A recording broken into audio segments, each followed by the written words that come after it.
Hello students, welcome to our class today.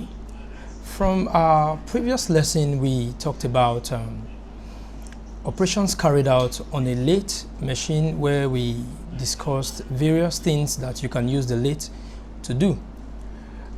Also we talked about sheet metal work, its types and uses.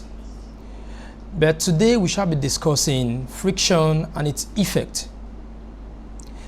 A lot of us work every day without knowing the reason why you are able to work. A lot of us use vehicles without knowing how it works. A lot of us rub our both hands together and heat is generated, yet we don't know the rationale behind it.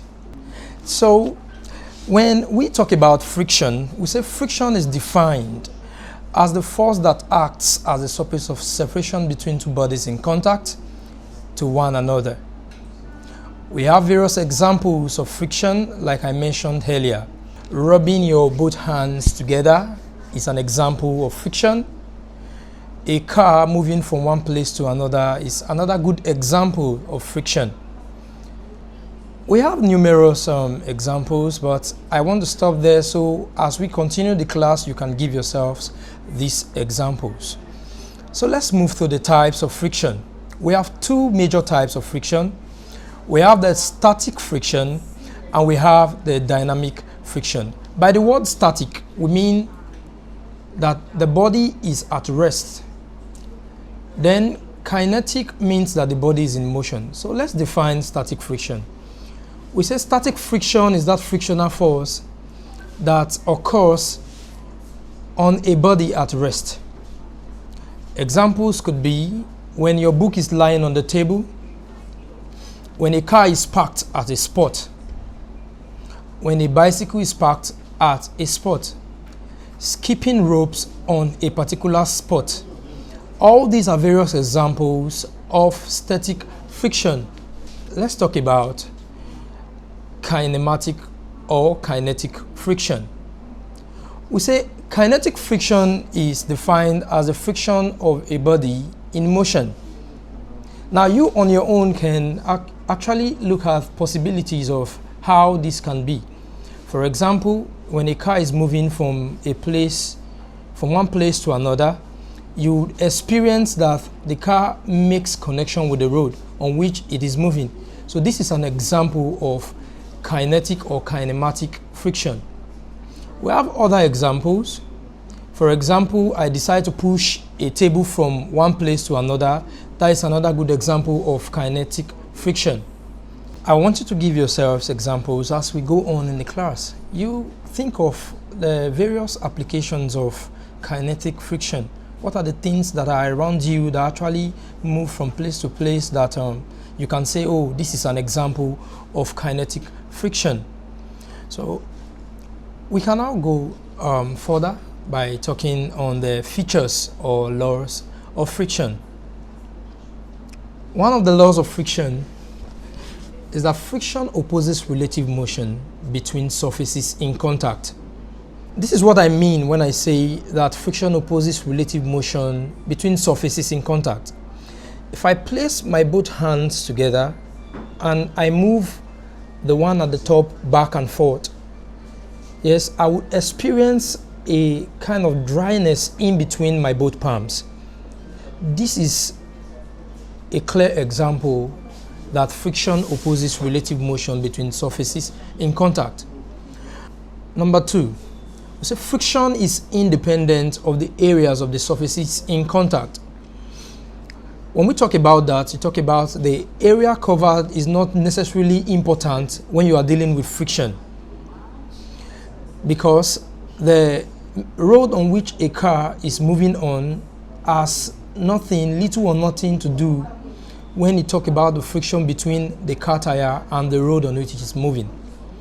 Number three, we say friction depends on the nature of the surfaces in contact. That is, if I take a smooth surface and I take a rough surface, there's bound to be friction, although the friction will not be of a high capacity compared to when I take two rough surfaces combined together. So you experience a lot of friction in two rough surfaces joined together. You experience a high amount of friction in between these surfaces. Then number 4, we say friction is directly proportional to normal reaction. That means for every frictional force, there is a proportional action, which is the reaction. Just like Newton will say that action and reaction are equal and opposite. That means for every action, there is a reaction. These are the laws of friction. If we have discussed all this and you understand quite all right what I have talked about so far, I would go to the last part of this topic, which is the advantages and disadvantages of friction. What are the things you think friction have done for you? What are the things you think friction is not working properly? That you look for ways to reduce the friction in these bodies.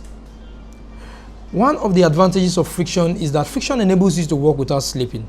That we already know, because without friction you cannot move from place to place. Another good advantage of friction is that our nails or nuts or bolts can stay in position when they are tightly screwed. Because without friction, there would be no fixed point on these materials. You think of other advantages on your own. Try to look at what you think friction has helped you to do. Let's now look at the disadvantages of friction. What are the things you think friction has a bad effect on? One of them is that it causes wear and tear of moving parts. Of course, you agree with me that the friction between two bodies that are rough, like when a car is moving on the road, that is when you hear the person who owns the car will say he wants to go and change the tire because there is wear on the part of the tires. Number 2, we say friction causes overheating of engines. I will want you to look at the possibility of how friction can cause overheating of engines. If you have been able to come up with something very good, I think you can use your question and note below the page to give me your opinion on how you think friction can cause overheating of engines. Thank you very much.